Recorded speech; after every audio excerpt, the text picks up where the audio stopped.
Welcome to the Deep Dive. Today, we're diving straight into something that might make you think twice about what you share online, especially if you're an immigrant or maybe an international student. We're talking about government surveillance of social media. Yeah, it's a big topic. It is. And we've got some really revealing documents, thanks actually to an Electronic Frontier Foundation lawsuit. The EFF, right? Yep.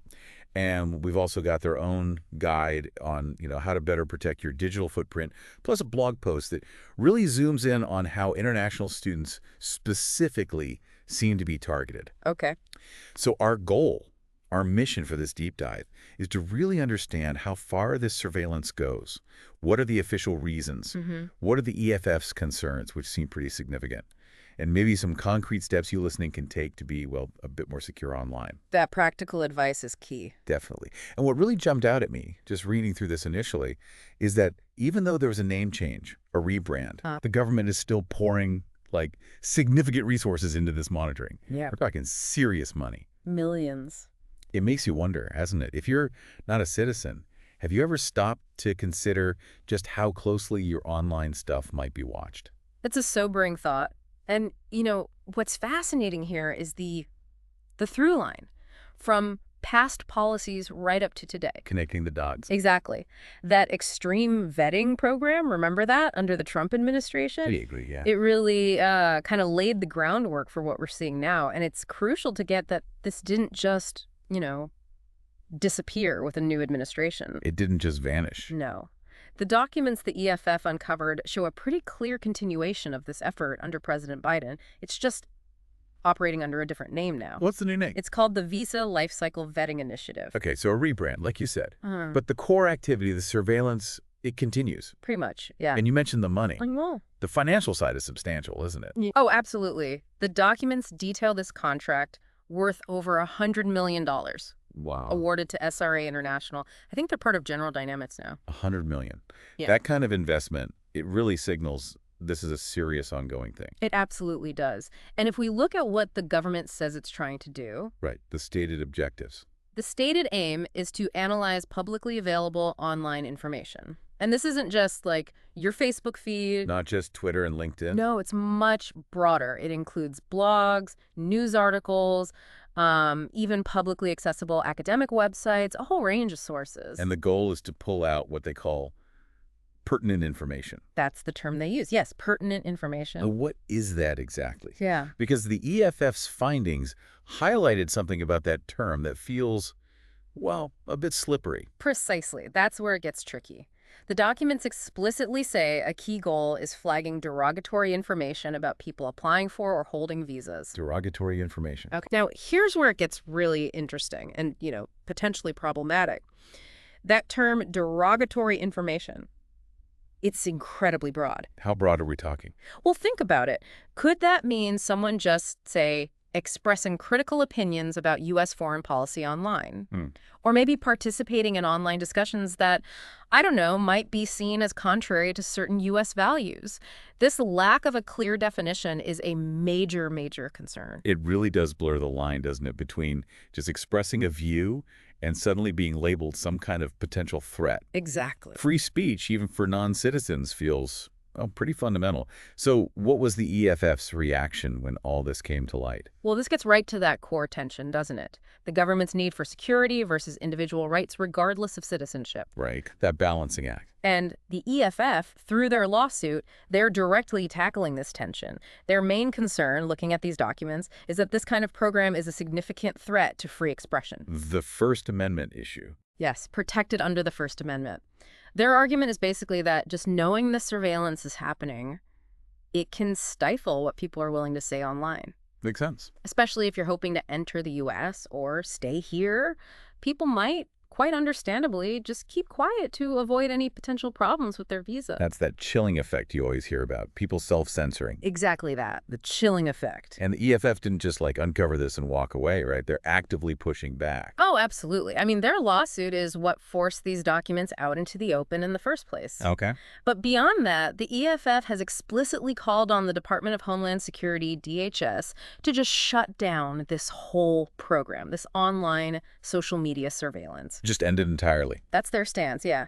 They argue it unfairly labels people as potential risks and could lead to discrimination based just on their opinions.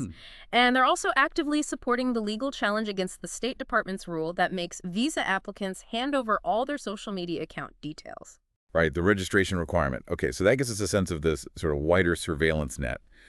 But that blog post we mentioned, it really focused on international students specifically. It did. And it sounds like they might be facing an even more targeted kind of scrutiny. Yeah, that's what's particularly unsettling. There's this program, referred to in the post as Catch and Revoke. Catch and revoke. According to the blog post, which was from April 2025, this initiative specifically targets people holding student visas. Okay. And it's not just one agency. It seems to be a collaborative thing. State Department, DHS, even the Department of Justice. All the agencies involved. And they're using AI, artificial intelligence and sophisticated data analysis to comb through the public social media of potentially tens of thousands of international students. Tens of thousands, that's huge. A massive scale. Think of it like these agencies using advanced computer programs to automatically sift through just enormous amounts of online data, looking for specific keywords or patterns. And the criteria they're reportedly using to flag students, based on the blog post, they seem incredibly broad. Very open to interpretation. Precisely. That's the worry. They're reportedly looking for expressions of, quote, pro-Hamas sentiment, indications of anti-Semitic activity, and even something as vague as, quote, conduct that bears a hostile attitude toward U.S. citizens or U.S. culture. Hostile attitude toward U.S. culture. What does that even mean in practice? Exactly. The lack of precise definitions there is deeply concerning, and the blog post pointed out that even back then, over 1,600 student visas had already been revoked for various reasons. 1,600. And the EFF's argument, I assume, is that this targeted surveillance of students already living here in the U.S.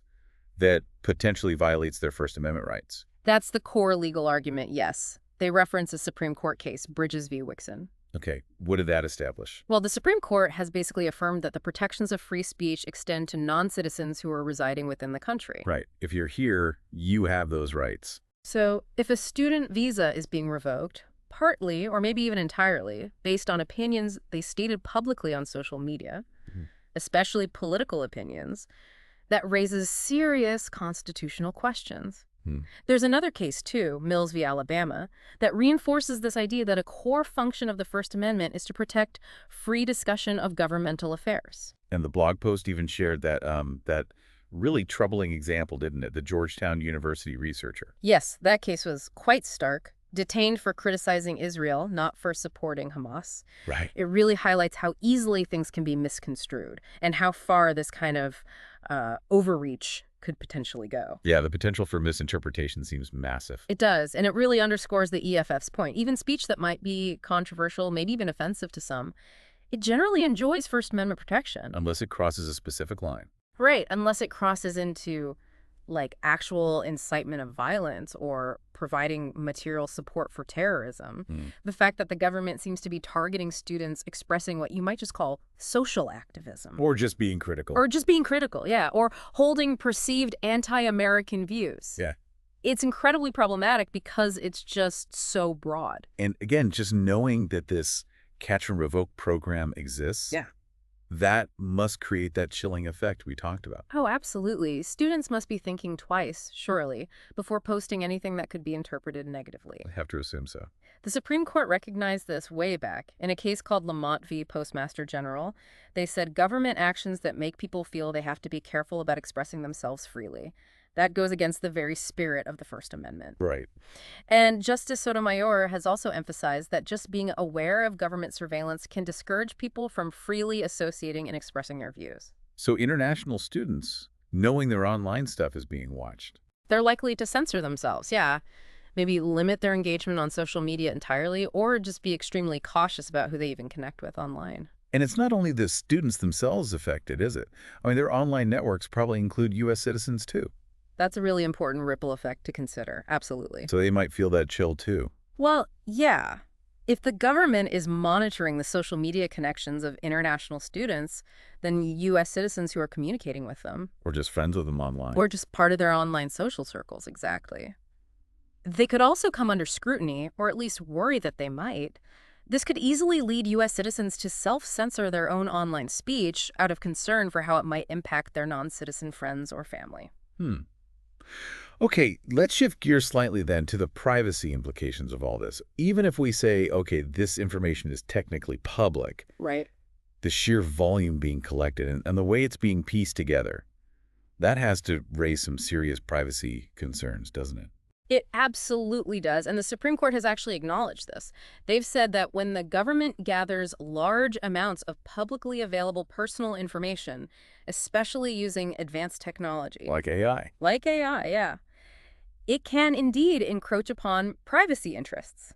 Think about what's on social media. It's vast amounts of personal data. Everything. Health updates, political views. Religious beliefs, who your friends are, family connections, it's all potentially there. And these automated tools make it incredibly easy to search through and compile this data on a massive scale. And the blog post mentioned, even if you try to keep a low profile yourself. Right. Even if you have a minimal online presence, you can still be exposed just through what other people post about you or tag you in. Because you're kind of implicated by association. In a way, yes. Your network reveals things about you, too. And this growing reliance on AI, on these automated tools, to analyze all these posts, that brings its own set problems. Right? Oh, definitely. What's both, fascinating and deeply concerning here are the built-in limitations of these automated systems. Limitations like what? Well, they often really struggle with understanding context, nuance, sarcasm, cultural references. Right. Computers aren't great at sarcasm yet. Notoriously bad. Remember that example we mentioned earlier? The Irish citizen misinterpreted at the border because of some slang they used on Twitter? Yeah, that was a crazy story. It perfectly illustrates this danger. And these algorithms, they also learn from the data they're fed. Garbage in, garbage out. Kind of, yeah. If that data contains biases, racial biases, political biases, whatever, the technology will just replicate and sometimes even amplify those biases. So there's a real risk of mistakes. A significant risk of misinterpretations and errors, yes. And the worry is that the humans making the decisions might rely too heavily on these automated outputs. Trust the machine too much. Maybe even use them to kind of justify their own biases. And in the worst case scenario, you could have these systems making final decisions about something as serious as visa revocations without enough or maybe any real human oversight. That's worrying. And it feels like this level of scrutiny is just expanding, generally. It seems that way. We've had that requirement since 2019, right? For visa applicants to disclose their social media accounts. That's right. That was a big shift. And now there are even proposals to broaden this to non-citizens already in the U.S. who are applying for things like green cards. Yes, that seems to be the direction. Secretary of State Rubio's directive, for instance, to deny visas based on that very broad idea of a hostile attitude toward U.S. culture. Right, that vague phrase again. That represents a significant widening of the criteria, and there's the planned review of social media for visa applicants who have traveled to Gaza since 2007. Another specific group being targeted. It seems so. Plus, U.S. Citizenship and Immigration Services, USCIS, they've indicated they intend to look for anti-Semitic activity on social media for people seeking immigration benefits within the U.S. So more online scrutiny woven into more immigration processes. That appears to be the trend, yes. An increasing level. Okay, so given this landscape, this environment, what practical steps can people take, especially international students, immigrants? How can they better protect themselves on social networks? Right. The EFF's Surveillance Self-Defense Guide had some really useful advice, didn't it? It does indeed. It's a great resource. The guide offers a whole range of important things to think about. Like when you're first setting up an account. Exactly. When you're creating a new account, really think carefully. Do you need to use your legal name? Try to avoid sharing more personal info than is absolutely necessary. Like your phone number, maybe you don't need to give that. Use a secondary email, maybe? Using separate or even temporary email addresses is a good idea. It helps limit how easily your different online activities can be linked together. Okay. Also, be mindful of your profile photos. Think about the metadata they might contain or if there are identifiable locations visible in the background. Little details you might not think about? Exactly. And of course, the basics. Use strong, unique passwords for everything. Enable two-factor authentication wherever it's offered. That's just fundamental online security. Yeah, 2FA is crucial. The guide also mentioned something about password recovery questions, which I hadn't really connected to this kind of surveillance before. That's a really smart point they make. The answers to common recovery questions, mother's maiden name, first pet, etc. Often stuff you might mention on social media. Precisely. It can often be found somewhere on your profiles. So the guide suggests providing false answers to those questions Wow. and then storing the real false answers securely in a password manager. Burr. It also advises being a bit cautious when jumping onto brand new social media platforms. Their security and privacy features might not be as robust, as the big established sites yet. Good point. And once you have an account up and running, what are the key things to keep managing? Well, regularly reviewing the privacy policy of each site you use is really essential. I know, it feels like a chore. It's always so long and dense. It is.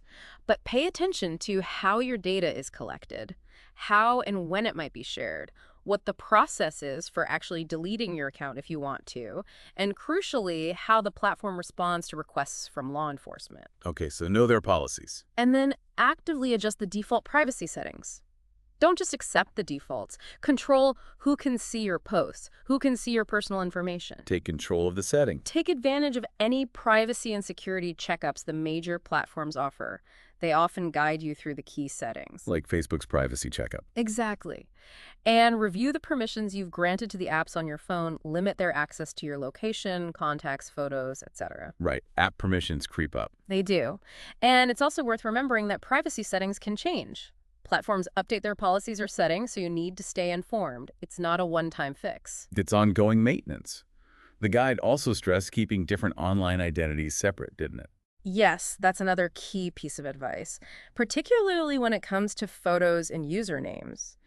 Try not to use the same ones across different platforms if you want to keep those identities distinct. Use different profile pics, different handles. Right.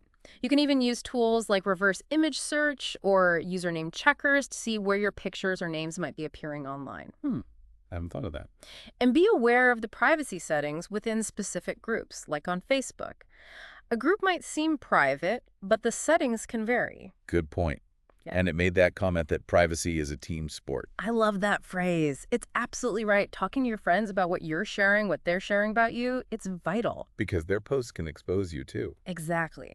Even if you're super careful, your friends' posts and tags can still reveal information about you. So for accounts you already have, consider making public profiles private. Though past stuff might still be out there. True. Keep that in mind. Past posts might still be accessible somewhere. But definitely take the time to review the privacy settings on each platform you use, and maybe prune your lists of friends and followers if needed. Spring cleaning for your social media. Kind of, yeah. And if you're setting up new accounts now, really consider using pseudonyms and limiting the personal info you provide right from the start. But the EFF does caution that this isn't foolproof, right? Absolutely. It's really important to understand that. These steps offer layers of protection, but they're not going to stop, say, law enforcement showing up with a legal warrant for your data. Okay. So conducting a sort of personal risk assessment based on your own situation, your own activities, that's always a wise step. What's your personal threat level? Right. Tailor the advice to your own context. Yeah. So, okay, to try and bring it all together. Yeah. It seems clear that the government's social media surveillance of immigrants, international students, it's pretty far-reaching. It is extensive, yeah. It's constantly evolving, and it definitely raises some really serious concerns about fundamental rights, like free speech and privacy. Huge concerns. And while there are steps individuals can take, like we just discussed, to better protect themselves online, it's clearly a complex and ever-changing landscape. It really is. And what's truly striking, I think, and maybe deeply concerning, is just this underlying tension, this constant push and pull between the government's stated need for security. Which is understandable. Which is understandable, of course, but weighed against the individual's fundamental right to express themselves freely and maintain at least some degree of privacy in their online lives. Yeah. And that tension really leads us to our final thought for you listening today. Yeah. In a world that's just increasingly digital, right, where so much of how we communicate, how we express ourselves happens online, what are the long-term consequences for open dialogue, for personal freedom? When that online expression is subject to such intense scrutiny, especially for those who are just seeking to live or study in a country, it's a big question for the future, isn't it? It really is. Definitely something to think about. Thanks for taking this deep dive with us.